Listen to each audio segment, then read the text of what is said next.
There are moments in life when even in a room full of people you feel completely alone, not because no one's there, but because no one sees you, not really. Loneliness isn't loud.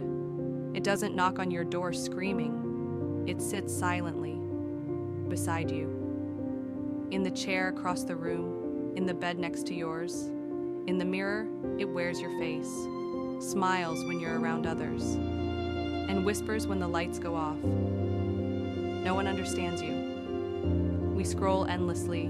We type "I'm fine" with a smile emoji, but the silence after we put the phone down, that silence says otherwise. Sometimes you don't want company. You just want someone who gets it, who doesn't try to fix you, but just sits with you in the dark. Loneliness isn't weakness, it's human. It's a quiet reminder that we were made for connection, that even the strongest hearts need to be heard. So if you're listening to this and you felt this, you are not alone.